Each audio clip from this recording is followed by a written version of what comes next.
sucede la siguiente. Esperen que... Ahí estamos.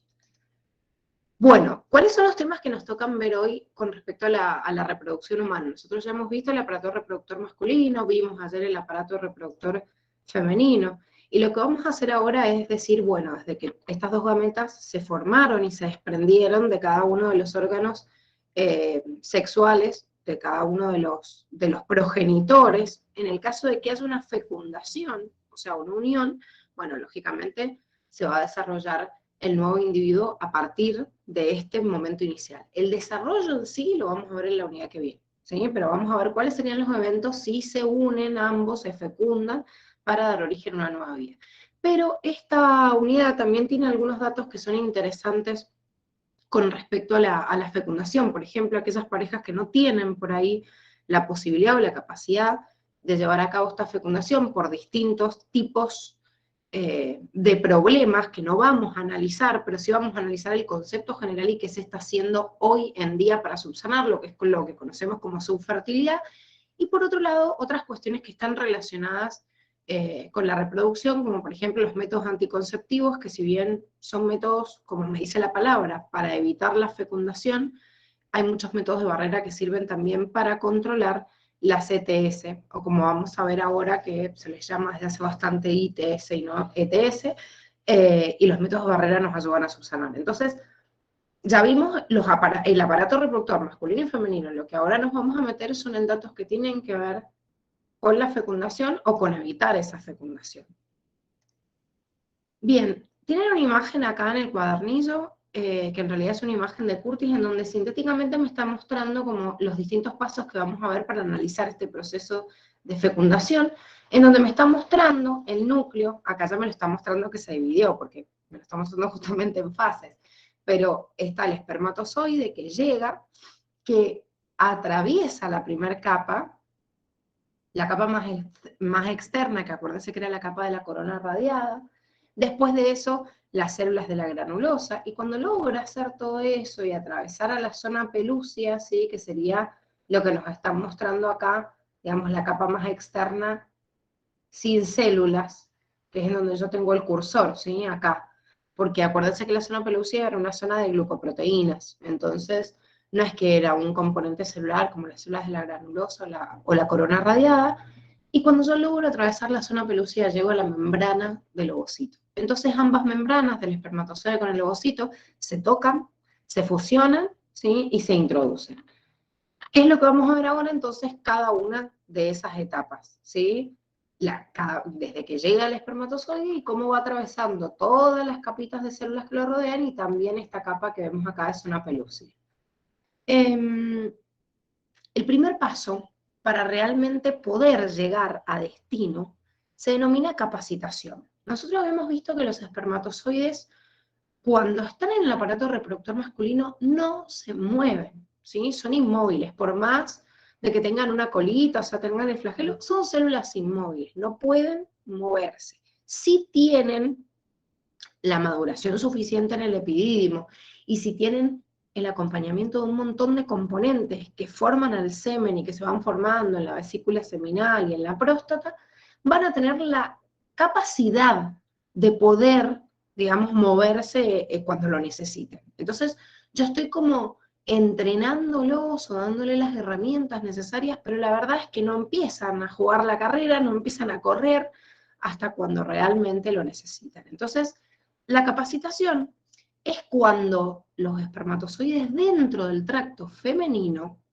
donde hay determinadas características desde el aparato reproductor femenino que ayudan a que comience esta capacitación, de las cuales el principal de ellos es el medio cargado con progesterona, que eso no existe en el hombre, porque, a ver, tiene una mínima cantidad, pero digo, las hormonas sexuales femeninas, así como las masculinas no son para el hombre, están en concentraciones mucho más elevadas. Entonces, si bien hay distintas condiciones, algunas de ellas también es la modificación de la permeabilidad al calcio, pero lo más importante es la progesterona que hay dentro del aparato reproductor femenino, modifica las proteínas de superficie de este espermatozoide y le dan la capacidad de interactuar con el ovocito. ¿Qué es esa capacidad? En realidad lo más importante es que hay un cambio en la captación de oxígeno del espermatozoide. Entonces, al entrarle más oxígeno y tener obviamente un medio con fructosa, que ya hemos visto que lo acompaña con el líquido seminal, y tengo un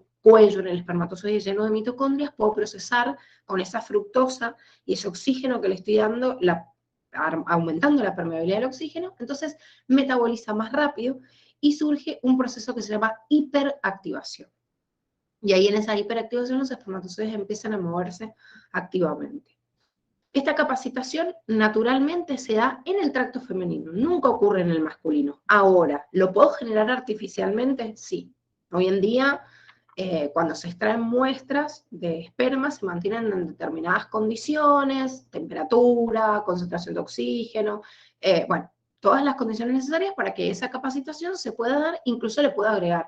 Le agrego progesterona, le agrego, no sé, calcio, le agrego, bueno, algún derivado, lo que fuera, para yo activarlos, ¿sí? Esa hiperactivación es, hago que entre más oxígeno y se muevan más. ¿Por qué quiero hacer esto artificial? Bueno, esto es lo que vamos a ver en su fertilidad, porque hoy en día, cuando no puedo alcanzar, obviamente, naturalmente la fecundación, puedo inducirlo de forma artificial. Lo primero que hago cuando obviamente el espermatozoide está hiperactivado es que pueda moverse rápidamente y pueda emprender viajes de la vagina, atravesar el cuello del útero, el útero y llegar a la trompa. Porque es en la trompa en donde se va a encontrar con en realidad el ovocito con todas las células foliculares. No se puede encontrar antes, o sea, en un recorrido, digamos, anterior, porque recién acaba de salir del ovario, cuando está entrando en la fimbria, y es muy poco probable que asciendan tanto los espermatozoides. Y ya más abajo, si bien se pueden encontrar en toda la trompa, si el ovocito ya está descendiendo, que se fue, o sea, está a la altura del útero, la probabilidad de que se encuentre con un espermatozoide es muy baja, porque no es lo mismo una trompa chiquitita en la cual la célula va recorriendo en un espacio, como en un túnel pequeñito, hay un montón de espermatozoides que pasan, bueno, algunos se van a chocar. En cambio, en el útero es como que ya estoy como muy abajo, o sea, muy abajo en el sentido de que es un espacio mucho más grande. Si cae el ovocito ahí, lo más probable es que decante rápidamente por una cuestión de gravedad, y es un espacio grande para poder encontrarse. Entonces, generalmente se da este proceso de fusión en el tercio distal de la trompa uterina. Y ahí lo primero que tengo que hacer es atravesar las células de la granulosa. Entonces, para atravesar las células de la granulosa, el espermatozoide libera ácido, o sea, hialuronidasa para derribar al ácido hialurónico, que es rica en cualquier matriz de tejido conectivo y es rica justamente acá entre las células de la granulosa, fusionándolas entre sí. Entonces, como ese ácido hialurónico las mantiene unidas, la hialuronidasa se empieza a abrir camino. ¿Sí? Empieza a abrir camino para poder penetrar las células de la granulosa, que serían estas células primeras que rodean a la zona pelúcida, que en este dibujito están pintados de azul, ¿sí? O sea que, ojo, la hialuronidasa no hace esto, porque acá ya me está mostrando como el siguiente paso. O sea, hace que atraviese las células de la granulosa. Sí, después de esto, ocurre lo que llamamos reacción acrosómica. La reacción acrosómica es una fusión de la membrana cromosomal externa con la membrana de la célula, que es algo raro porque no pasa en ninguna otra célula. Ninguna célula, por hacer una exocitosis, se muere y revienta, porque en realidad pierde el equilibrio, digo, como célula, porque se está abriendo toda la cabeza y deja expuesto obviamente la membrana nuclear. ¿Ven? A donde se ven esos puntitos, como que se está desgranando la cabeza del espermatozoide a la altura del acrosoma. ¿Y por qué sucede esto? Porque el espermatozoide es una célula que está preparada para hacer una sola exocitosis a lo largo de su vida, y después de eso, chao. O sea, si logró obviamente tomar contacto con un espermatozoide, bien, y si no, chao. Y ojo con esto, porque varios espermatozoides se capacitan en el aparato reproductor femenino, varios atraviesan la zona de la granulosa y varios hacen esta reacción acrosomal. La reacción acrosomal también depende de concentraciones de calcio, de progesterona y de otros medios adentro del aparato reproductor femenino. Entonces, si bien la reacción acrosomal tiene la función de interactuar con las proteínas de la zona pelúcida, esta, la que se ve acá de celeste, y al desencadenar esta reacción acrosómica voy a tratar de degradarla, la cual una de las más importantes, de las enzimas más importantes que actúan acá, se llama acrosina, y esa acrosina trata de abrirse camino ahora por la zona pelúcida, primero por las células de la granulosa, ahora por la zona pelúcida, y hago esa exocitosis de los gránulos, tratando de abrirme camino para tomar contacto la membrana del ovocito con la membrana del espermatozoide. Entonces, este paso previo también lo llevan a cabo varios espermatozoides a la vez, que se abren camino. De esta manera, el espermatozoide empieza a lisar, o sea, a degradar la zona pelúcida y logra atravesarla, o sea, logra pasar toda esta primera capa de glucoproteínas que van a rodear al ovocito. Y en este momento, ¿sí?, se va a producir lo que se llama una reacción de zona. En esta unidad les nombra nada más la fusión directamente, o sea, cuando veo que el espermatozoide tocó, se mandó adentro de la célula, se fusionan las membranas de uno y otro y después se divide. Ojo con esto, porque esta es como una simplificación de la fecundación del libro de Curtis, pero después nosotros vemos fecundación y desarrollo embrionario, que es la unidad que viene, que vemos la semana que viene, desde otro libro, que es un libro de embriología, que se llama Lachman, y que en realidad es la bibliografía que ustedes usan en primer año, y la facultad les pide que sepan esta primera parte, digamos, de esa bibliografía. Entonces ahí volvemos a repasar estas etapas, el lunes vamos a volver a retomar desde acá, y así les explico la reacción de zona con las láminas de la otra bibliografía para entenderlo, pero sí quería nombrarles el momento en el cual está, porque esa reacción de zona es una reacción que me permite que la membrana del ovocito, una vez que un espermatozoide tomó contacto, rápidamente invierte su polaridad y no deja que nadie más se meta. Miren, en el fondo de pantalla que les puse, ahí puse el que está haciendo la reacción de zona. ¿Ven que se ve así como una lucecita? O sea, lo iluminaron así, pero es uno de los espermatozoides haciendo esa reacción de zona. Una vez que toma contacto, listo. O sea, toma contacto, invierte la polaridad y ninguno más entra. Y uno dice, ¿y qué pasa si justo en la misma milésima de segundo dos espermatozoides toman contacto con la misma lámina?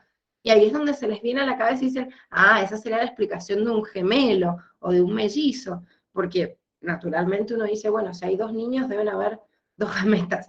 Recuerden esto, por favor, que no es cierto. Nunca dos espermatozoides se pueden unir con un ovocito, y si accidentalmente eso sucediera, rápidamente se muere y nunca sería un ser humano, porque dos espermatozoides con un ovocito son 69 cromosomas, y eso es incompatible con nosotros. Entonces, recordemos que no existe posibilidad, y si pasara que toman contacto, se eliminan antes de que nosotros nos enteremos. Una vez que hay una fusión nuclear, hay una activación de ambas células para que se reactive la división meiótica del ovocito secundario. Recuerden que esto todavía era un ovocito secundario, se reactive para transformarse en óvulo y en el otro cuerpo polar, y ahí, en ese estadio, puedo decir que el núcleo que venía del espermatozoide lo voy a llamar pronúcleo masculino, y el que estaba ahí, que se acaba de dividir y formar el óvulo, pronúcleo femenino, que luego se van a fusionar, y en ese momento dan lugar a la célula huevo o cigoto, ¿sí? Como les digo, introducción de la unión de las dos gametas, y la semana que viene le damos un repasito antes de ver el desarrollo de este embrión y luego del feto, dentro obviamente del organismo humano. Bien, veamos ahora estos métodos anticonceptivos que les dije recién que íbamos a ver como métodos, digamos, para evitar este proceso que acabamos de ver, o sea, la fecundación. Sin embargo, tengo que tener en cuenta que la clasificación de ellos hace que algunos sean también métodos para las infecciones de transmisión sexual y otros no. Por ejemplo, el primer método que vemos ahí, ahora los vamos a ver a cada uno de ellos de forma resumida, pero los presentamos primero a los 5 tipos, o cómo los vamos a clasificar, porque esto varía muchísimo, de acuerdo a la bibliografía en la cual lo encuentren. Por un lado, un proceso quirúrgico, se lo llama método quirúrgico a veces, que Curtis le pone el nombre de esterilización directamente, o sea, no método de tal tipo, pero es un método quirúrgico, como la vasectomía y la ligadura de trompa, ¿sí?, en el hombre y en la mujer. Después los métodos hormonales, que ahí entrarían todas las píldoras e inyecciones. Hoy en día esto ha avanzado muchísimo, no son píldoras e inyecciones nada más, sino que hay implantes dérmicos, parches, chip, bueno, un montón de cuestiones que al fin y al cabo serían formas de liberar hormona paulatinamente y poder reacomodar el ciclo menstrual. Los espermicidas, que matan a los espermatozoides, y métodos naturales, ¿sí?, como el ritmo o el método del calendario, la ducha vaginal, el coito interrumpido, coitus interruptus. Todos estos métodos no sirven para control de las infecciones de transmisión sexual, sino solo como métodos anticonceptivos. Los únicos que sirven para ambos son los métodos de barrera, ¿sí? Algunos más, otros menos, pero acá entraría el diafragma, los preservativos, el capuchón, la esponja, y el DIU hasta por ahí nomás, porque el DIU en realidad algunos lo agrupan como método químico, otros como método de barrera, otros como métodos hormonales, y no por nada lo hacen, ya que hay DIU que liberan hormonas, y hay otros digo que no. ¿Sí? El digo que era la T de cobre nada más y crea una reacción química.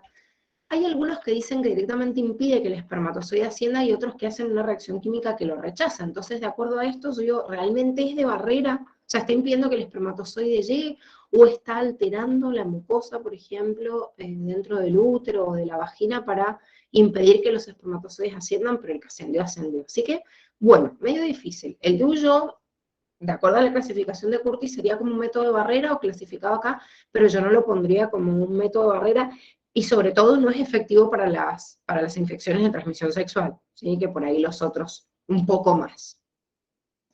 Entonces hay que tener mucho cuidado con esto, si bien ahora vamos a definirlos en base a la clasificación anticonceptiva, porque justamente eso, se trata, digamos, nada más de ver esto, de analizar qué eficiente es para evitar la concepción, obviamente en vías de evitar un embarazo no deseado, pero nos olvidamos como bastante de las infecciones de transmisión sexual, que son infecciones bastante comunes y que vamos a ver a continuación por qué son comunes y cuál es el problema en realidad de contraerlas. Bueno, el primero que nombramos eran los métodos de esterilización. Dentro de los métodos de esterilización tenemos la vasectomía en el hombre, que es la sección, la ligadura o la sección del conducto o vaso deferente. Es una intervención bastante sencilla, ya que en el hombre el órgano sexual primario, como sabemos, está fuera del cuerpo. Entonces, una vez que termina ese epidimo y comienza el vaso deferente fuera del cuerpo, se hace una incisión mínima y se secciona sin abrir, o sea, son cirugías ambulatorias, muy fácil de reponerse. Distinto sucede en la mujer, porque en la mujer lo que yo tengo que hacer es ligar la trompa, y como ya sabemos, la trompa uterina está mucho más arriba, está en la zona abdominal. Entonces ya ahí no lo puedo hacer con una intervención ambulatoria, tengo que hacerlo con anestesia, a veces se hace con anestesia general, a veces con peridural, pero bueno, tengo que dormir todo y tengo que meter, generalmente se hace con la laparoscópica, pero bueno, ya es una cirugía dentro de la cavidad abdominal, nada que ver con la intervención quirúrgica que se hace en el hombre. Sin embargo, la intervención de esterilización es más común en las mujeres que en los hombres, ¿sí? Hoy en día se está como promocionando un poco más algunos hombres que deciden en realidad, porque también, ¿cuál es el problema de este método? Que una de las posibilidades de los efectos indeseados es la esterilidad irreversible.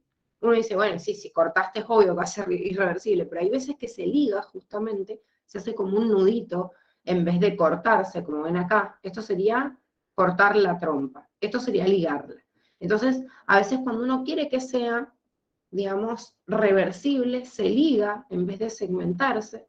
Pero bueno, primero que no es tan efectivo el método porque lo estoy ligando y como les expliqué ayer, quizás una celulita se puede mandar por ahí y ya no es tan efectivo. Por eso la efectividad va del 99,5 al 100, ¿sí? O sea, me está diciendo, bueno, hay un margen de que algo puede haber quedado ahí, que se escape la célula y llegue. Pero en el hombre es más difícil que esto pase, o sea, que se escape por ahí, porque tiene que escapar un gran número de espermatozoides, no uno, sino millones. Entonces, la probabilidad de que aparezcan todos los espermatozoides que necesito es muy baja, y la capacidad de que se reponga ese conducto, como es mucho más finito el conducto vasodeferente de la ligadura, también es bastante poco probable. Entonces, encima en el hombre es más irreversible que en la mujer. Entonces, ya esa intervención quirúrgica se da cuando tomo una decisión definitiva. Generalmente es una práctica que hacen las parejas ya que tienen hijos o que ya tienen una cierta edad en la vida en donde se han hecho por ahí este planteo desde otro lugar. O sea, legarse las trompas a los 20 años no es lo más común. Es más, si no lo hacen de forma privada, tampoco el Estado lo aprueba. O sea, yo no puedo ir y decir, ay, me quiero ligar las trompas, salvo que yo lo pague, digo, pero una obra social o desde la salud pública tiene que haber un fundamento para que yo tome la decisión. Entonces, bueno, ahí se inventan que tienen que tener 7 embarazos o no sé cuántos abortos a repetición para que se los prueben, que también me parece bastante ilógico, Pero bueno, sí es verdad que hay que ser responsable en el sentido de que estamos haciendo algo que es irreversible, ¿sí? Entonces, en la vasectomía estoy previniendo obviamente la salida de los espermatozoides desde el testículo, y en las ligaduras estoy previniendo el encuentro de los gametos. Entonces, esa sería la forma en la cual actúa este método anticonceptivo. Con respecto a los métodos hormonales, Curtis me nombra estos 4, que eran como los más históricos y los más comunes. Por un lado, la píldora combinada o pastilla anticonceptiva, que es la pastilla que tiene una fusión, por eso se llama combinada, entre progestágenos y estrógenos, de distinto tipo, ¿sí? Porque hay distinta variedad de progestágenos y distintas variedades o concentraciones de estradiol que se combinan y que ambos tienden a nivelar este ciclo que vimos que tenía un montón de altibajos, a nivelar las hormonas durante todo el mes con la intención de que estén en una concentración que inhiban a la secreción de FSH y LH. Por eso yo les decía ayer que se trataba de evitar el disparo, digamos, de la LH. Bueno, creo que lo vimos con una de las dudas que tenía Fer, de cómo veo cuál es el límite que digo, ay, tiene que estar como muy alto o muy bajo, y cuándo hace circuito de retroalimentación positiva o negativo los estrógenos. Bueno, mantengo un control, o sea, una concentración hormonal que trate de estar estable y que ese estrógeno siga funcionando por retroalimentación negativa. O sea, que no tenga una concentración tan alta como para que en realidad pueda desencadenar ese crecimiento. Pero a la vez, la concentración tiene que nivelar para que tampoco se produzca ningún pico y la FSH no me estimule digamos, a la formación del folículo para que el folículo siga liberando estrógenos. O sea que lo que yo hago con los métodos hormonales es evitar el desarrollo o la maduración del ovocito dentro del folículo y no ovulo. O sea, la mujer es como que ahorra esos óvulos, y ese es el motivo por el cual es un método anticonceptivo, porque no se ovula. Cualquier irregularidad en esto, obviamente puede tener la probabilidad de que no sea efectivo. Por ejemplo, la pastilla combinada tiene un 97 o un 100% de eficacia. Es bastante alta, ¿sí? Pero no es el 100-100, y es muy difícil tener 100-100, nada es el 100. O sea, salvo la abstinencia, no hay ningún mecanismo que sea 100-100-100. Ni siquiera el quirúrgico, como vimos. Pero bueno, digamos que es uno de los porcentajes más altos, junto con los métodos, digamos, de esterilización. Entonces, justamente por esto es como está tan de moda o tiene tanto uso todos estos métodos hormonales. Lo que pasa es que, bueno, necesita una prescripción, un control médico, puede haber algunos defectos indeseables de algunas de estas drogas, entonces uno tiene que empezar a probar con distintas drogas y a ver el médico que lo vaya combinando, porque hay mujeres que por ahí presentan dolores de cabeza, o si no son cefaleas, son descomposturas, y si no, bueno, efectos adversos que por ahí se han ido ajustando a lo largo de los años. Hoy en día la menor cantidad de mujeres de toda la gran población que toman métodos hormonales tienen consecuencias negativas. Antes era como que metían mucha dosis hasta que llegaron al punto exacto en donde sería anticonceptivo pero no afectara tanto. Por eso quedó este mito de que sí, las pastillas anticonceptivas, por ejemplo, te engordan, o sea, te hacen reservar mayor cantidad de grasa por la cantidad o por el nivel que tenía de estrógenos, lo cual hoy en día con la dosis mínima que tiene es rarísimo que eso pase, pero bueno, como todo medicamento, estoy metiendo algo químicamente a mi cuerpo, ¿sí?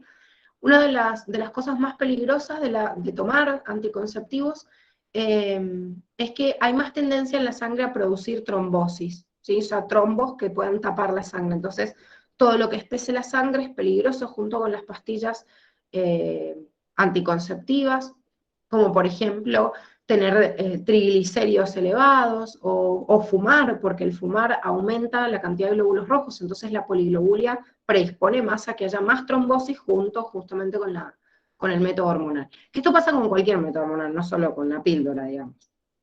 Ahora, todas estas variedades, una de ellas, la más común, es que se le llama también mini píldora, pero en realidad es otra pastilla, que solo tiene progestágeno. Estas pastillas se dan en determinados momentos, por ejemplo, las pastillas solo con progestágeno se le dan a las mujeres que están dando de mamar, porque lo que yo quiero es mantener elevado el nivel de progesterona para seguir indicándole como el útero sigue estando como postgrávido, pero me sigue sirviendo, digamos, como anticonceptivo. Pero ¿por qué solo de progestágeno y no de estrógenos? Porque el progestágeno elevado no solo detiene el ciclo menstrual, sino que además de eso fomenta la producción de las hormonas, como pueden ser también o sea, la oxitocina por presión, digamos, o por succión del bebé, pero fomenta la activación de la oxitocina y de la prolactina en el amamantamiento.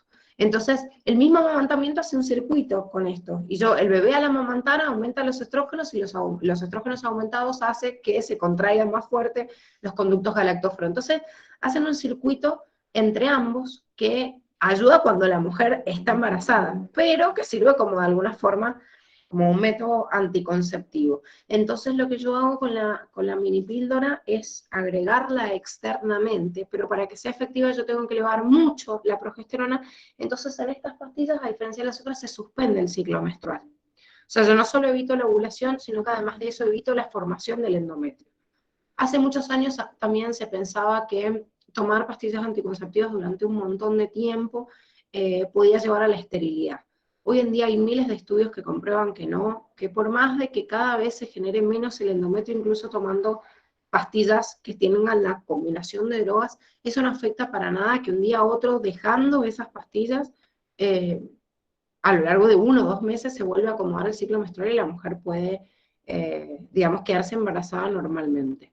Es más, en algunas hace hasta como un efecto rebote, o sea, después de tomar tantos años pastillas, al dejarlos es como que expulsan o empiezan a madurar ovocitos mucho más fácil todavía. Hay médicos que siguen siendo de la vieja escuela y siguen creyendo esto. Entonces, probablemente muchas mujeres que quizás quieran recurrir a un método hormonal vayan a algún ginecólogo y les diga, no sé, están tomando pastillas, que descansen, o sea, que se tomen un mes de descanso. Bueno, esas huevadas que dicen las viejas y que dicen los médicos desactualizados, pero hace muchísimos años que se comprobó que esto no era así. Me asombra muchísimo la cantidad de uso que se le da a este método, que era un método de emergencia justamente. La píldora de emergencia, la pastilla del día después, es una alta dosis hormonal, es como un boom explosivo, como si me mandara 15 o 20 pastillas anticonceptivas de las otras que tomamos día a día juntas. Y depende qué tipo de pastillas, esto también está bastante en controversia. Hay algunos que dicen que son abortivas porque detienen el embarazo, y otras que evitan la implantación. Evitar, o sea, detener el embarazo significa cortar el embarazo y ya hubo fecundación, entonces por eso se lo considera como abortivo. Hay otros métodos que dicen, no, en realidad estoy enlenteciendo al espermatozoide, estoy dificultando que la mucosidad de la trompa lo ayude a ascender, entonces evito que se junten, pongo todas las barreras para que se junten, pero si se juntaron ya fue.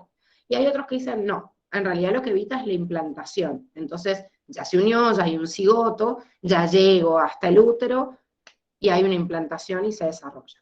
Curtis dice, detiene embarazo, evita implantación, así literal como se lo ha puesto. O sea, yo leo esto y es como Curtis toma la píldora de emergencia como un método abortivo. ¿Sí? Es lo que dice ahí. No coincide con toda la bibliografía, hay un montón de debates sobre esto, sobre todo debates éticos, pero bueno, esa es la definición, como les digo, que les da Curtis. Les digo porque se van a fijar en otro lado y en otras les va a decir, no, pará, no detiene el embarazo, no hace esto. Bueno, esa es la clasificación que da Curtis de esta pastilla del día después, con una efectividad del 80 al 100%. Fíjense que la efectividad de los métodos hormonales también es bastante elevada. Debería usarse de emergencia, ¿sí? Y bueno, y me da algunas consecuencias, sobre todo como periodos de sangrado intermenstruales o después hemorragias muy abundantes en los siguientes periodos, hinchazón de las mamas, dolor abdominal, náuseas, o sea, todas estas condiciones de meter un boom explosivo de hormonas en el cuerpo. Como les digo, debería ser un método de emergencia nada más, pero la verdad es que no lo es. Hay muchas chicas que están usando esto como método anticonceptivo, o sea, se clavan 3 o 4 pastillas al día después por mes, o sea, algo que a largo plazo la toma inconsciente de tanta cantidad de hormonas puede producir hemorragias tan graves que se tenga que sacar directamente todo el útero, para que ustedes se den una idea de lo grave que puede ser. Entonces, no es un método que uno lo usa, lo administra y meto, sino una emergencia, como dicen. Pero bueno, el mal uso que se hace es bastante popular. Y bueno, acá les nombran la inyección también, que sería inyectar hormonas. Generalmente son inyecciones que se ponen una vez al mes. Entonces lo que yo hago es saber lo mismo con las otras métodos hormonales, inhibir la ovulación. Lo que pasa que, claro, es como que al inyectarlo, las dosis en sangre se van administrando paulatinamente, se van consumiendo paulatinamente para que yo pueda, o sea, para que me dure el mes, digamos, hasta el siguiente periodo y que se vuelva a colocar.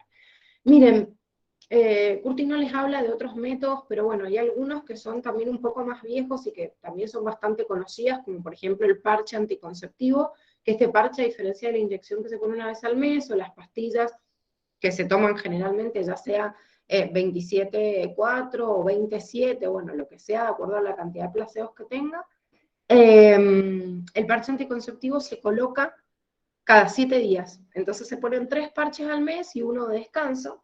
Es como menos invasivo que otro y tiene una absorción dérmica, así como esta es estomacal y esta obviamente entra directamente al sistema circulatorio, o sea, intramuscular y del sistema circulatorio, y este se absorbe por la piel. Son en realidad todos igual de efectivos, lo que pasa es que al ser un método distinto, por ahí es más tolerante para una mujer de una forma que otra. Por ahí hay mujeres que no toleran absorber algunos excipientes de las pastillas anticonceptivas tomándolas oralmente, pero quizás con un parche o la inyección andan bien.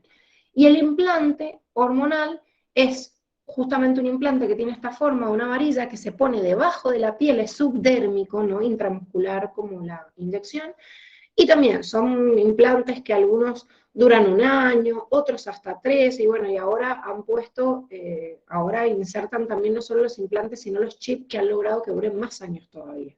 ¿Sí? Entonces voy como dosificando paulatinamente la cantidad de droga para que se pueda regular el ciclo y se evite obviamente la, la ovulación.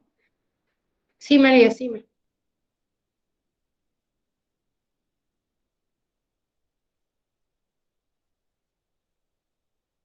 Depende, depende. A veces, o sea, a veces podés dejar de menstruar y a veces no, dependiendo qué es lo que tengas. O sea, si vos metés es como lo de la pastilla, si vos metés un implante que tiene una alta carga de progesterona, directamente evita la menstruación, no solo la ovulación. En cambio, los métodos que tienen estrógenos y tienen progesterona, nivelan, o sea, ambos, un nivel bajito para que nunca se dispare la ovulación, pero se sigue alcanzando, digamos, esto, a que no se forme directamente ese endometrio. Eh, ¿Afecta en qué sentido? ¿A la fertilización o a qué?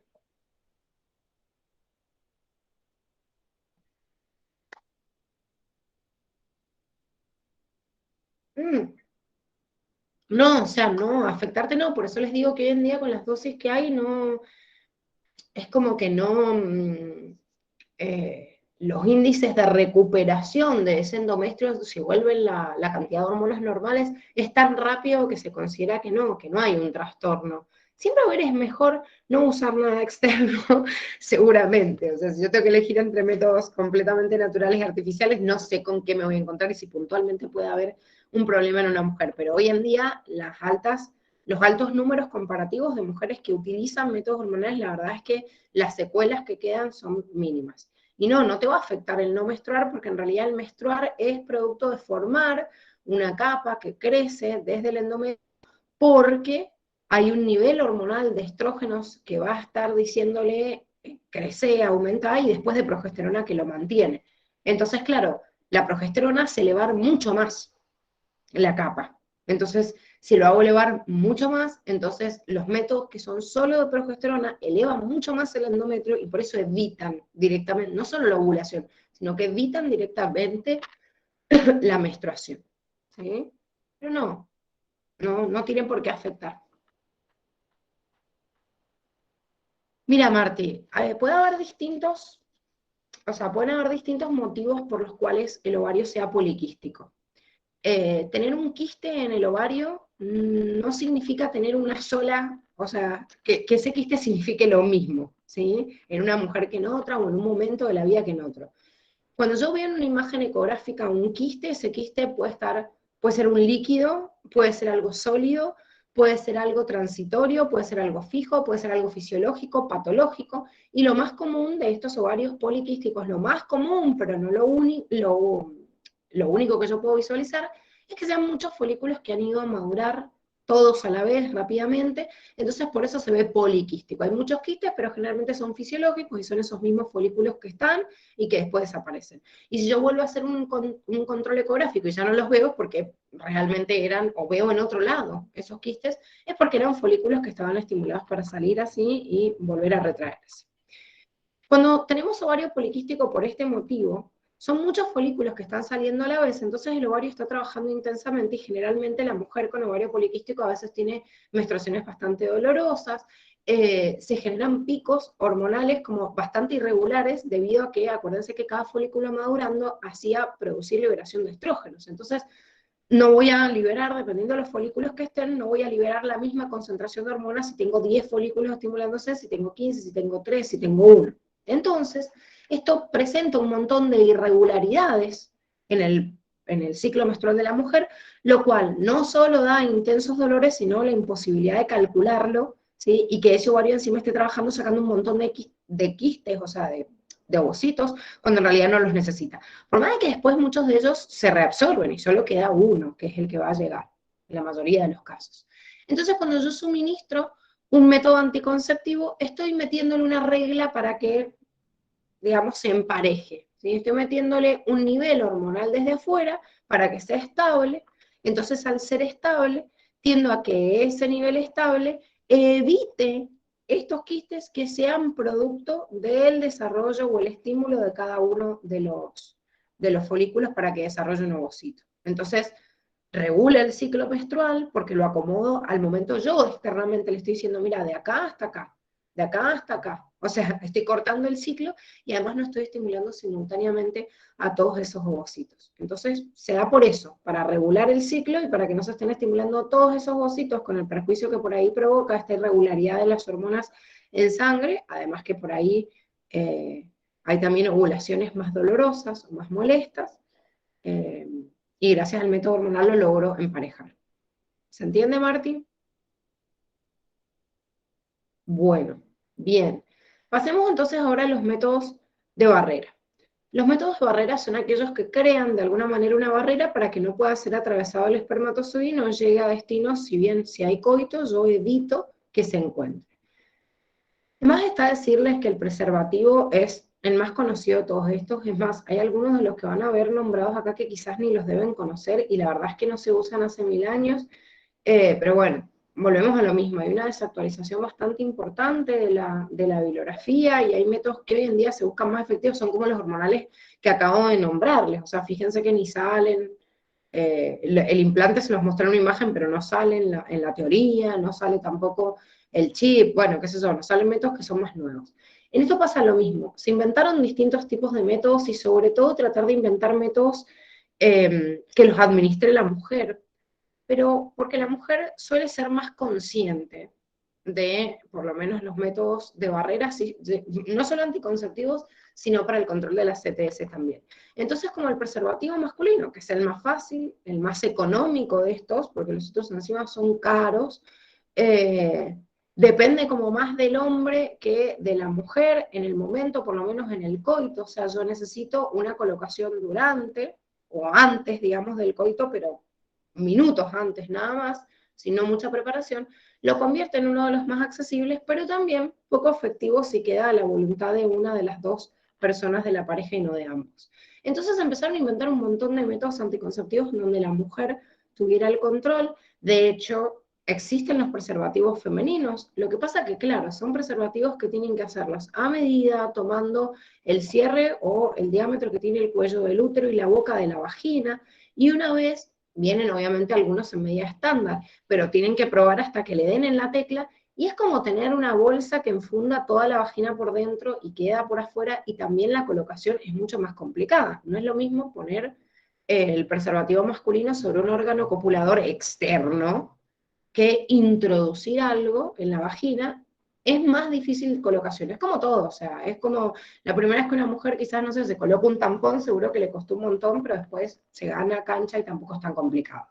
Pero el preservativo yo lo uso en ese momento, el preservativo femenino. Sin embargo, existe otro método en el cual yo no quedo por afuera con la boca, digamos, del preservativo femenino, que tiene como la boca externa que envuelve a la vagina, sino que queda únicamente en la parte de arriba, evitando el contacto, abriendo como una placa que sirve justamente como el diafragma no separa el tórax y el abdomen. Bueno, yo separo el contacto de la vagina con respecto al cuello del útero. Pero claro, ese diafragma, la esponja anticonceptiva, incluso el capuchón o anillo, que lo vamos a ver ahora en una imagen, todos son como un poco más eficientes con crema espermicida. O sea, si yo no le pongo crema que mata a los espermatozoides, solo ese método como de barrera no es tan efectivo. Entonces, complica más todavía la colocación, porque yo lo tengo que llenar de crema, higienizar, porque eh, estos métodos anticonceptivos son reutilizables. O sea, el diafragma, por ejemplo, está formado de látex o algunos anillos envueltos en materiales que en realidad son lavables solamente y se siguen reciclando y son carísimos. Entonces, los tengo que mandar a hacer, a medir, sacar, digamos, la medida, por ejemplo, del cuello para meter el diafragma, la esponja, y además complementar con el espermicida. ¿Y por qué les digo que es bastante viejo esto? Hoy en día no se ven muchos espermicidas en el mercado. Si ustedes van a la farmacia, lo que sea, no van a encontrar espermicida en ningún lado, por lo menos acá en la Argentina. Quizás en otros lados del mundo se use más, pero acá en la Argentina no se ve en ningún lado. Los únicos espermicidas que se ven son no sé si han visto uno de los preservativos de los Prime, creo que vienen acompañados con espermicidas. La única crema espermicida que yo veo hace, pero años, en farmacias, en cualquier lado, si preguntan van a ver que hace 1000 años que no recirculan. Tienen más baja efectividad, aparte, fíjense, no tienen tan elevada efectividad como otros métodos, y como les digo, son muy caros, son costosos, algunos necesitan una colocación correcta, ¿sí? Y entender, digamos, cómo es el uso. Es más, por ejemplo, el diafragma o la esponja necesita ser colocado, el diafragma ser colocado 30 minutos antes. Y tipo, esto es difícil, o sea, prever, a veces hay actos sexuales que son como espontáneos. Ay, no, voy a prever media hora antes de cada acto colocarlo, entonces ya eso le quita efectividad, y esto que me están diciendo acá es mentira, porque esto es si lo colocó bien, si lo hago media hora antes, si tiene la cantidad de crema espermicida adecuada, si lo voy a extraer 6 horas después, igual que la esponja. O sea, bla, chicos, malísimo. O sea, no.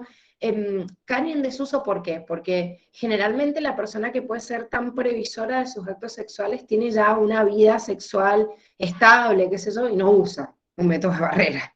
O sea, elige colocarse un DIU, o elige hacer un método quirúrgico, o elige algo en donde no me sirva como barrera. Si la espontaneidad y lo que lleva a contagio de muchas ETS o a infecciones o embarazos no deseados por no prever el acto sexual, es lo que atenta contra la dificultad de utilizar estos métodos. Entonces, bueno, por eso han quedado en desuso, y como les digo, son bastante caros también en relación al preservativo masculino, que hoy en día en la mayoría de los estados del mundo se suministra. O sea, si uno acá en la Argentina va a buscar a cualquier centro de salud, los preservativos son gratuitos. Entonces, es como el método más difundido de barrera lejos.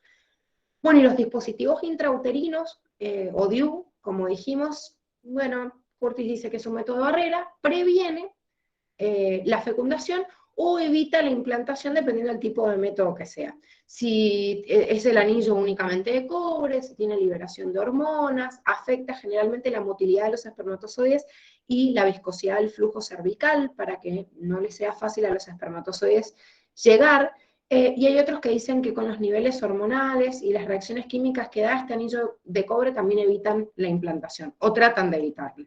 Pero eso no quiere decir que sean 100% efectivos, y por eso, si bien cada vez se controla más, pero por eso hay mucha gente que por ahí se ha quedado embarazada con el DIU puesto, encima hay una implantación cercana al DIU, entonces sigue creciendo y la mujer está confiada de que nunca estaría embarazada porque tiene un DIU puesto, entonces crece y crece arriba del DIU. O sea, han nacido niñitos con DIU incrustados en la cabeza, o abortos que se han producido por esto, así que bueno, hay que controlar. Esta es la clave, el control. O sea, hay algunos que necesitan colocarse y controlarse. Hay mujeres que se colocan el DIU y dicen, bueno, listo, chao. Entonces, bueno, después me encuentro con todas estas irregularidades. Hay un control normal que uno tiene que hacer siempre, ginecológico, una vez al año mínimo, que cuando tengo un DIU, y bueno, voy a tener una prescripción para hacerlo antes. ¿Ven? Acá tienen el dibujo del diafragma, es como una copita de látex que se distiende obviamente en el cuello del útero.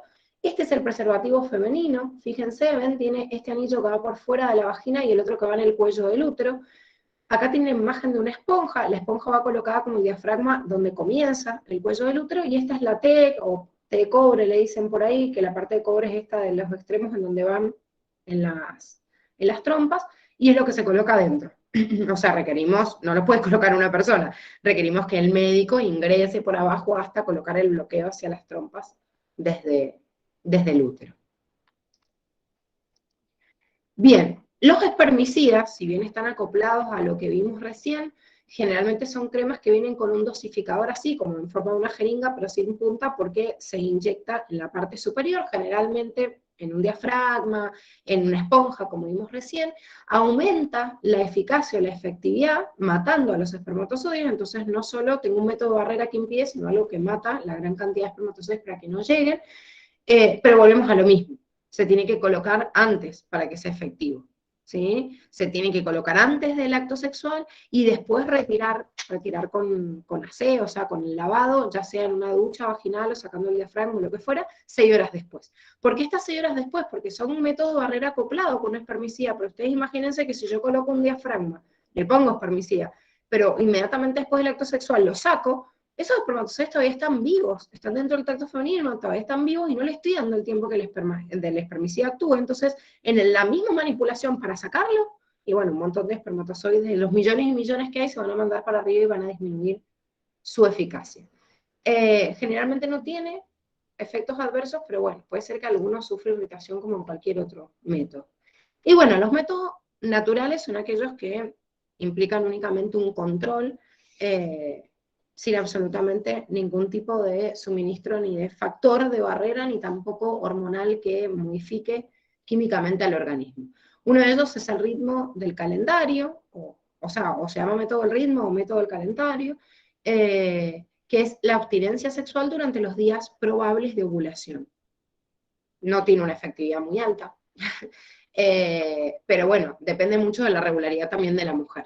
O sea, si la mujer es sumamente regular y ha detectado por las características de su cuerpo cuando ovula, porque se da cuenta por el cambio del moco cervical, por la temperatura, bueno, por lo que sea, y realmente tiene un control, bueno, aumenta obviamente la efectividad. Y va tendiendo a descender mientras más irregular sea esa mujer.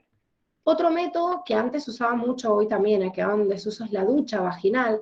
Sería, o sea, después de las relaciones sexuales, mantener, o sea, de pie, digamos, como caer el semen por la posición del cuerpo y la ducha a través del video, de lo que sea, para sacarlo. A ver, era un método que usaban incluso nuestras abuelas o nuestras bisabuelas, que tiene una efectividad muy baja porque no solo no tenés la garantía de expulsarlo, sino que a veces el mismo chorro del bidet en la expulsión o en la ducha, te manda más arriba los espermatozoides que hay, entonces puede causar justamente el efecto adverso, o sea, aumentar la probabilidad de que haya fecundación en vez de bajarla, ¿sí? Estamos hablando de células muy chicas, entonces sí, está bien, la ducha está sacando gran contenido seminal, pero el semen, cuando es expulsado dentro de la vagina, se forma como un moco y se coagula. No tengo acá una imagen del aparato reproductor femenino, pero váyanse al cuadernillo para verlo, donde se ve el cuello del útero y hay como unas bolsitas al costado. Esas bolsitas que vemos al costado son almacenadoras justamente de semen, porque cuando se expulsa el semen ahí se coagula en el momento. Y después más o menos de 5 a 10 minutos se descoagula. O sea, apenas sale el semen del cuerpo se vuelve todo un bloque macizo. ¿Y para qué lo hace? Justamente para quedarse ahí incrustado en esa parte del cuello del útero y darle tiempo a todos los espermatozoides que suban. Entonces no calienta la ducha que haga, porque el semen ya se quedó pegado ahí, lo que voy a sacar yo es todo el otro resto, pero los espermatozoides ya se abrieron puerta para ascender. Y bueno, el coito interrumpido, como ya sabemos, o coitus interruptos, que es la retirada del pene antes de la eyaculación, pero tengo que tener en cuenta que la efectividad puede bajar dependiendo, ¿sí?, de que en realidad estamos hablando del coito interrumpido, fíjense la efectividad del 60%. Puede ocurrir de todas maneras la fecundación, como dijimos, por el hecho de que ese líquido preseminal que se libera de las glándulas vulvoretales arrastra un montón de espermatozoides, cerca de 2 millones, y obviamente voy a poder tener, digamos, como resultado contrario, que exista más capacidad de unirse si es en el momento claro, y en realidad contrario en el sentido de que por ahí hace como un efecto psicológico, como nos dice la última parte, a ver cuál sería el posible efecto adverso, más allá de por ahí si es un embarazo no deseado, la frustración que por ahí genera, o la poca, digamos, el poco control neurológico que hace que por ahí vaya cayendo la calidad de las relaciones sexuales en base a esto. Entonces, bueno, es como un método que hay que tratar de ir erradicándolo. Vamos a empezar a ver ahora las enfermedades de transmisión sexual. Si bien yo le llamo enfermedad de transmisión sexual a aquella que se transmite sexualmente, y la vía sexual no es la única posible, porque así como hay una vía sexual, lógicamente va a haber una vía sanguínea que también lo va a acompañar. O sea, todas las enfermedades que sean de transmisión sexual también se pueden transmitir por sangre. Para los patógenos, la vía sexual es un camino muy eficiente. ¿Y por qué pasa esto? Porque generalmente cuando tenemos una infección de transmisión sexual, tenemos bastante pudor o bastante como rechazo al tema tabú en la sociedad, y generalmente ante cosas como bastante sencillas, uno no asiste al sistema de salud de la forma que debería. O sea, tipo, a nadie le da vergüenza contar que tiene tos y que tiene que ir a un, no sé, a un neumonólogo. Sin embargo, no sé, tener determinadas manchas, picazón, dolor en la vagina, en el pene, cerca o en la uretra, sí crea pudor, y de alguna forma decir, bueno, ya va a pasar. Bueno, ya va a pasar. Encima hay un montón de infecciones de transmisión sexual que tienen síntomas pasajeros, entonces sí, realmente pasa, pero uno no se cura. Y genera infecciones a largo plazo, que son patologías ya crónicas y que no se pueden curar. La realidad es que enfermar significa tener un conjunto de signos y síntomas que acompañen al ingreso del agente patógeno. Entonces, llamarlas enfermedades de transmisión sexual es como que todos enfermamos, cuando vamos a ver que hay algunas que son asintomáticas. Entonces, en el año 1998, la Organización Mundial de la Salud propone llamar a estas enfermedades de transmisión sexual como infecciones. ¿Qué significa infecciones? Y estoy infectado, hay un agente patógeno, pero puede ser que enferme o no. Entonces, por ejemplo, si yo tengo HIV, tengo una infección de transmisión sexual porque tengo HIV en sangre. Pero si ya empiezo con manifestaciones clínicas, que tarda como 10, 15 años en que se active realmente este virus latente, bueno, el SIDA ya es una enfermedad de transmisión sexual. Entonces, bueno, hay como un lío ahí de la nomenclatura, de cómo lo llamo, cómo... No, pero la realidad es que enfermedad le tendría que llamar nada más cuando estamos enfermos, no cuando sea sintomático. Curtis les nombra algunas de estas enfermedades que vamos a nombrar rápidamente, y después tienen un cuadrito que medio como que se lo van a tener que estudiar de memoria porque no hay mucho detalle de nada, es el nombre con el agente patógeno, como para que conozcan los principales productores, y como es un cuadrito que sale eso nada más y ni sale un síntoma, es porque no los tienen que conocer, ¿sí? Sí, por ahí de estos que son los más comunes.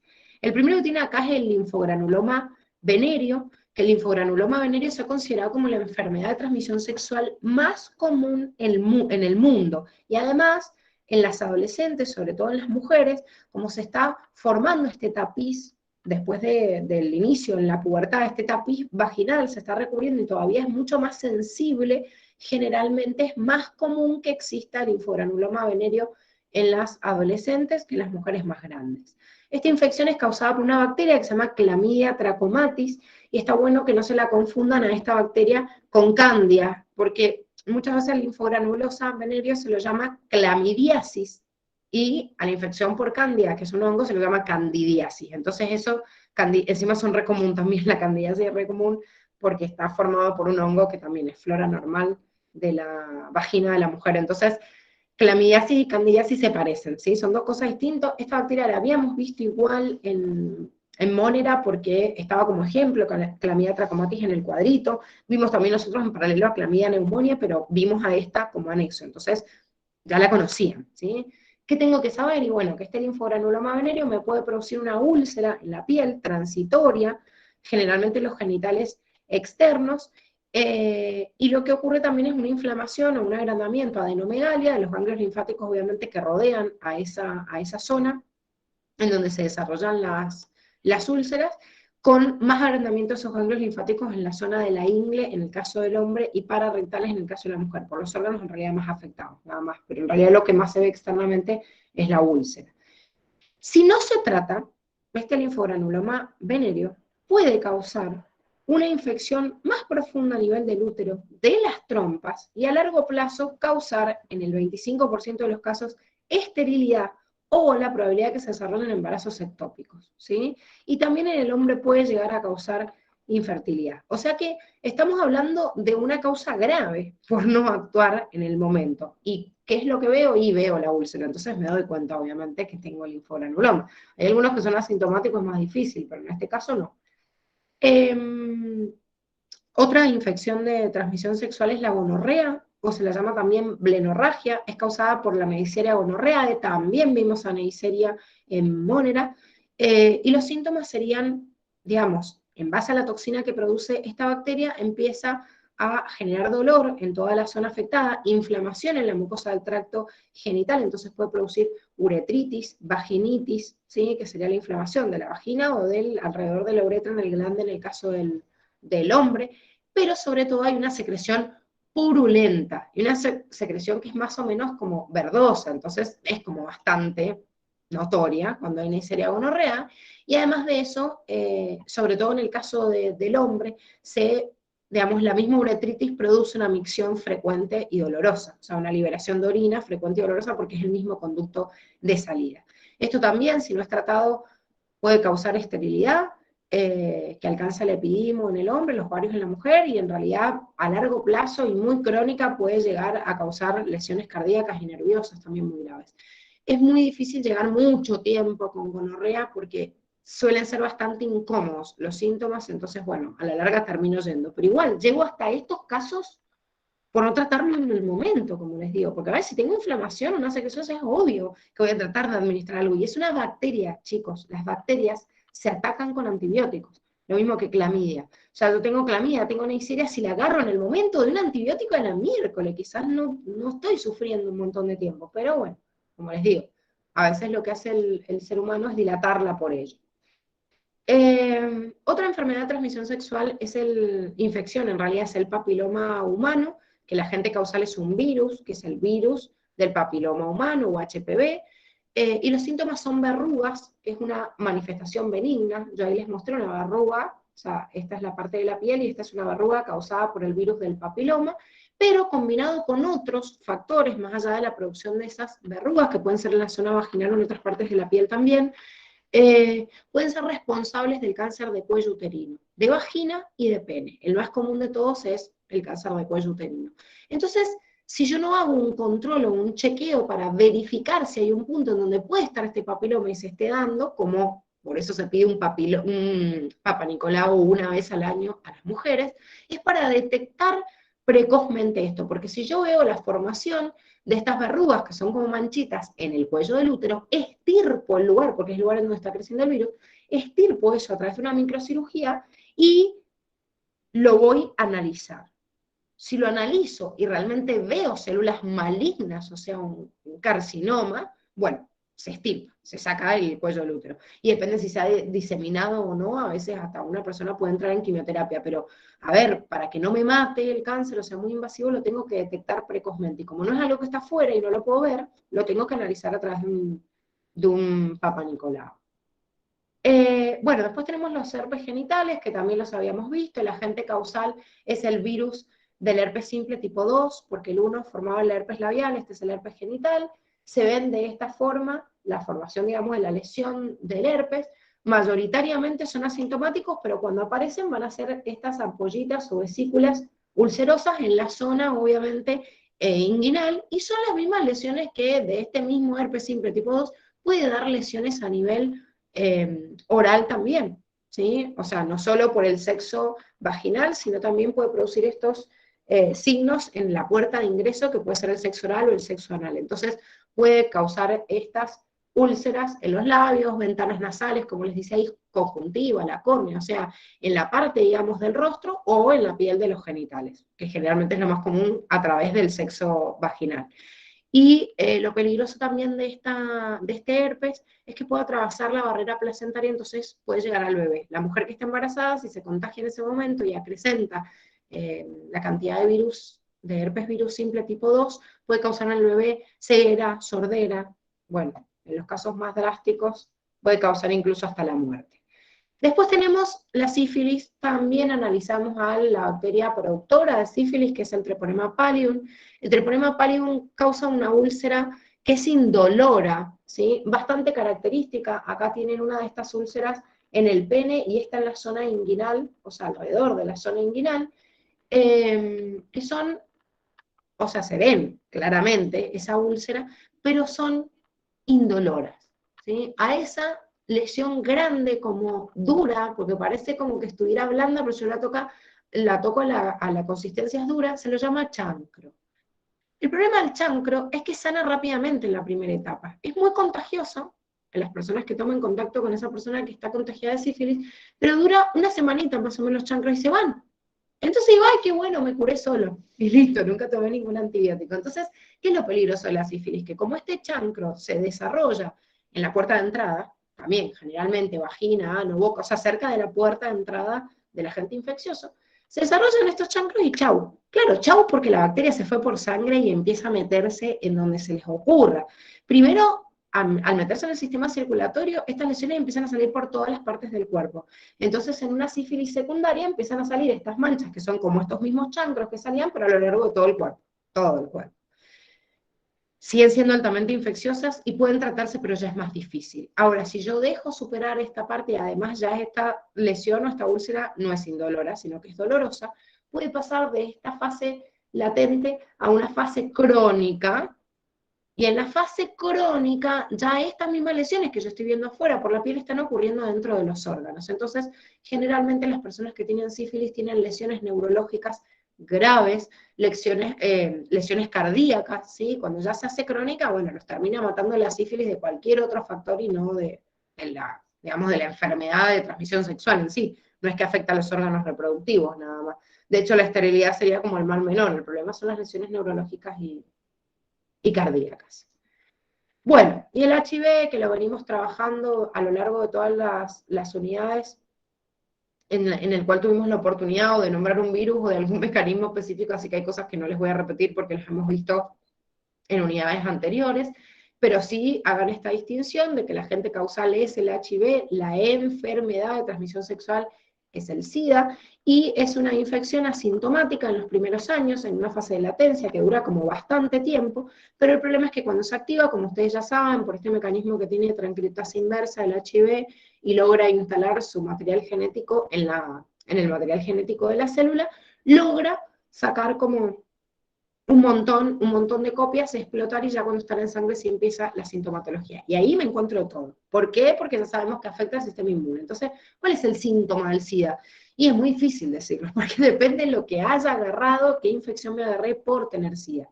Sí es verdad que hay algunas infecciones que se les llama infecciones marcadoras de SIDA, que son como más común es encontrarlas en personas que tienen SIDA que en otras personas que no lo tienen. ¿Por qué? Porque son raros. Por ejemplo, el linfoma de Burkitt es un tipo de cáncer, o sea, un tipo de linfoma, que existen un montón de linfomas, pero este caso puntual por este agente infeccioso se ha erradicado bastante. Entonces, que se ve el linfoma de Burkitt y se ve en personas con HIV. O la tuberculosis también. Tenemos vacuna contra el bacilo de Koch y la mayoría no manifestamos esta patología. Pero, claro, la persona que tiene HIV es como que pierde su inmunidad, entonces pueden aparecer patologías que estaban como técnicamente erradicadas. Infecciones por citomegalovirus, polineuropatías, ¿sí? O sea, patologías a nivel neurológico, meningitis aséptica, ¿sí? Neumonías, muchos tipos, por neumocitis carini, uno de los más comunes, pero un montón de tipos de neumonía, toxoplasmosis, que es una patología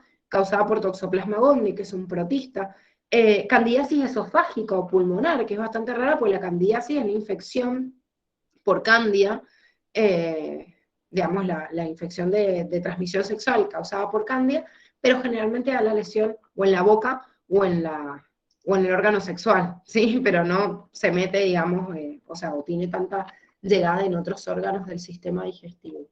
La bajada es de la boca, digamos.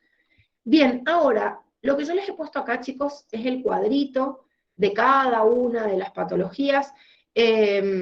Ustedes léanse cada una, no vamos a ver cada una de estas, porque me quedan 5 minutos y no sé cómo, pero les tengo que dar la parte de su fertilidad. Pero digo, esto es como bastante fácil porque lo van a leer, o sea, bastante fácil de leer, después de estudiar es una mierda. Háganse los conteos, digamos, de todos los patógenos que tienen que hacer y buenas reglas de mnemotecnia para memorizarlo, nada más. Pero de esta asociación, si bien están repetidos algunos de los que nombraron, tengo que saber el patógeno, la enfermedad. Patógeno, enfermedad y nada más. Bueno, por último, entonces, los conceptos que vamos a ver son los conceptos de subfertilidad y las técnicas que se utilizan ahora. La palabra subfertilidad es la incapacidad que tenemos de concebir o dar a luz un hijo vivo, no de embarazarse, ojo, porque puede haber fecundación y todo, pero se pierde como aborto espontáneo. Entonces, la incapacidad de concebir o de dar luz a un hijo, a pesar de mantener un ritmo normal de relaciones sexuales y sin métodos anticonceptivos durante el periodo de un año. Y esto de normal es, un ritmo normal es un ritmo de recuperación también de la carga espermática, porque uno dice, un ritmo normal es como a mayor frecuencia de relaciones sexuales, más probabilidad. No siempre, porque el hombre tiene una producción máxima de espermatozoides entre 48 y 72 horas. Entonces, si tiene relaciones sexuales todos los días porque está buscando concebir, cada carga espermática que está liberando tiene menos carga de espermatozoides y tiene menos probabilidad de llegar. Entonces, depende. O sea, depende de cada pareja, pero hay un punto en el cual hay una fecha de ovulación. Entonces, primero se trata de manejar todos los métodos naturales para que esto se dé cuando se viene repitiendo hace más de un año que sin métodos anticonceptivos y con frecuencia sexual, igual las personas no pueden concebir un hijo. Entonces, empezamos a pensar cuáles son las causas de esto y saben que empiezan a aparecer montones y montones y montones porque hay infecciones que por ahí son o problemas inflamatorios propios de la mujer, como puede ser una endometriosis, como puede ser una disfunción ovárica, una disfunción de las trompas de falopio, que sería defectos tubáricos. Existen algunas causas que son, digamos, que vienen de parte del hombre, o sea, por ejemplo acá la baja calidad del semen o la azoospermia, que no exista motilidad, y empiezan a haber un montón de otros porcentajes de otras causas. Esta gráfica es la gráfica que les muestra Curtis. Hoy esto ha cambiado un montón, hoy se piensa que cuando hay trastornos, digamos, o problemas de subfertilidad, el 25% más o menos depende de causas de la mujer, otro 20 o 25 del hombre y un 40 de los dos, lo cual potencia todo porque, o sea, que ambos a la vez tengan trastornos, por eso hace que hoy más del 60% de las parejas que quieran concebir no puedan. Entonces, ¿qué utilizamos? Técnicas de reproducción asistida. O sea, asistimos la reproducción artificialmente para que ocurra. ¿Cuáles son los métodos que vamos a ver? Inseminación artificial, ¿sí? Que se simboliza como ya, transferencia de gametos hacia las trompas de falopio, que en realidad es como ayudar un poquito más la inseminación artificial, que se llama GIFT, fecundación in vitro, ¿sí? El FIV, inyección intracitoplasmática de espermatozoides o ICSI. Entonces, ¿qué hago en el IA, ¿sí? En la inseminación artificial de baja complejidad? Meto un tubo con los espermatozoides que fueron previamente capacitados, extraídos, directamente les doy un empujoncito. ¿Sí? Lo libero antes de la trompa. Entonces, si hay algún problema de motilidad, lo que fuera, por parte del esperma, lo ayuda a llegar. Ahora, si ya hay un trastorno del ovario, de la trompa, de que la mujer no está sacando el óvulo, todo esto no me va a servir. Por eso es una cuestión de baja complejidad, es el método de fecundación más económico, porque estoy ayudando nada más a llegar, pero no tiene una tasa muy elevada, digamos, de probabilidad de que esto solucione el problema, porque la mayoría de los problemas digamos, no los soluciona. Después tengo ya un método de alta complejidad, que es como una derivación de esta inseminación artificial, pero yo acá extraigo el ovocito también, porque el ovocito también tiene problema para salir del ovario. Entonces lo estimulo, lo saco y lo meto en la trompa, ¿sí? Por eso es como que lo llevo hacia la trompa de falopio y meto directamente al ovocito y también los espermatozoides. Entonces ya ahí hay una intervención, fíjense, tengo que meterme en la trompa, tengo que estimular hormonalmente y por eso se considera el GIFT una práctica de alta complejidad. Lo mismo pasa con la fecundación in vitro. En las otras dos, todavía atino a que el cuerpo de la madre solucione el otro problema, pero en la fecundación in vitro es cuando en realidad ya sé que no va a haber posibilidad de que en la mujer existe una fusión por ahí por daño de la trompa o lo que sea, entonces estimulo previamente a la mujer, le saco su gameta, estimulo al hombre, saco sus gametas, lo uno en un tarrito, en una placa de Petri, y en esa plaquita de Petri empiezan a crecer los embrioncitos, y cuando ya tengo seleccionados dos, generalmente se sacan de a dos o de a tres, se implantan, ¿sí? Se capturan en realidad y se implantan, o sea, se mandan para ver si se implantan. Como es una práctica carísima también de alta complejidad, generalmente se eligen dos o tres y a veces, si el problema estaba en el útero, no prende ninguno, y a veces prenden los tres y bueno, tenemos trillizos.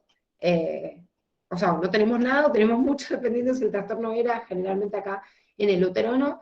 De esta manera es bastante incierto, ¿sí? Pero bueno, siempre se ponen más de uno porque si no es muy difícil. Encima que es cara la práctica, imagínense hacer todo eso y con uno voy a tener baja probabilidad de que suceda. Y la técnica más difícil y más compleja es cuando no tengo forma de que el espermatozoide tenga la capacidad de llegar al ovocito, ni siquiera poniéndolos en una placa de Petri. Entonces agarro un aparato y agarro el núcleo del espermatozoide y lo mando adentro directamente del núcleo del ovocito. Así que imagínense lo complejo que es esto, es uno de los técnicos más caros, la ICSI. Ahí me están mostrando en imágenes de microscopía electrónica cómo meto una microaguja adentro del ovocito para inyectarle el núcleo del espermatozoide, y esta es la máquina con la cual se realiza, que es un micromanipulador, entonces de ahí se manipula y toda esa cuestión que están viendo ahí amplificada, obviamente es la manipulación que se hacen de las gametas. Entonces tengo que agarrar como con una pinza el ovocito para que no se mueva y meterle el núcleo del espermatozoide en su interior. Y acá en Curtis les sale una imagen que, para que la vieran nada más, y como tengo imágenes de estufas, hay máquinas que se encargan, serían como un gran freezer, para congelar embriones que bombean nitrógeno líquido. O sea, estamos hablando de una temperatura de menos 196 grados centígrados. Cuando se hacen fusiones y ese embrión se tiene ahí, se guarda en una cámara y se congela para futuras transferencias. ¿Sí? Hay todo un debate ético también de esto, del desecho de embriones, porque si yo uní y no implanto dos o tres o lo que fuera, ¿qué hago? Porque ya estoy en problemas éticos y estoy descartando un embrión. Entonces me meto en toda una cuestión que es bastante compleja. Bueno, perdón por la rapidez, lo tuve que dar como muy veloz porque ya me he repasado la hora. Díganme si ha quedado alguna duda, chicos.